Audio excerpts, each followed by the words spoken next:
Well, here we are, your final assignment for the spring semester.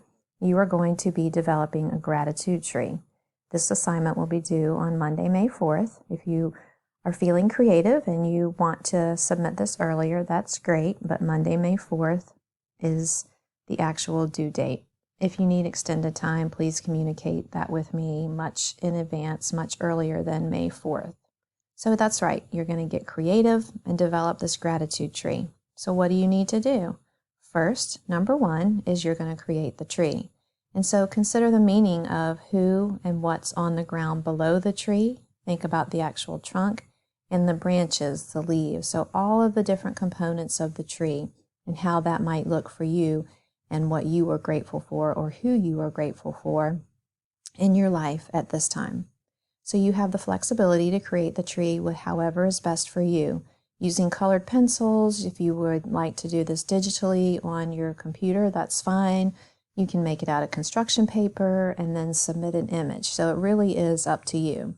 I have a suggestion here to set a timer for yourself. And so this is not an assignment that you should just try to get done within 10 or 15 minutes. This should not be rushed. I really want you to think about and pause and really appreciate the goodness and the things and the people in your life right now.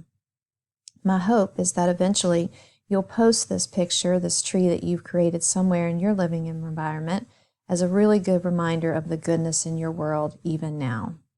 After you've created your tree, if we look at number 2, I want you to write, call, text, or FaceTime one person on your tree or someone you believe who will appreciate your efforts.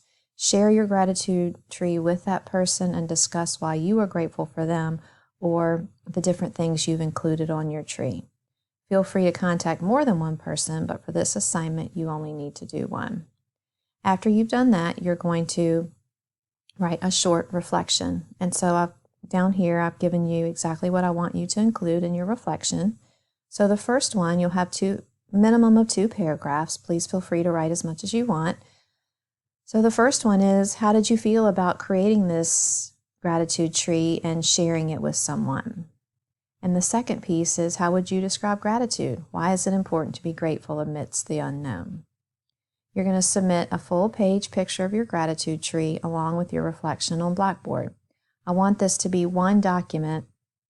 The first page will be the picture, the image of your tree. The second page will be your reflection. If you look right here, I ask you, why would I ask you to do this for a movement education class? And so I want you to really think about all of the things we've talked about and read and discussed this semester about the importance of movement. We've also really addressed mindfulness. And my main emphasis is that you as a classroom teacher really want to embrace the whole student and think about creating a healthy culture. And that means the whole child, not just the physical piece. So while I really want students to be physically active, I think all of us as educators want our students to come into our classrooms and know that they're safe and that they're going to be well cared for. And lastly, I just want you to have fun with this assignment. Down here, I'm going to scroll down. You'll see a couple examples. So this person actually crocheted their leaves, which is really cool. And then lastly, this was one of my favorites. The branches were actually the words for self-care, nature, their purpose, travel. And then down here, they've got the names of individuals, and then even more down here in the roots. You create this tree however it's going to work best for you. I'm really excited to see the things that you create. If you have any questions, reach out to me. And again, as always, have fun, enjoy, and I'll be in touch soon.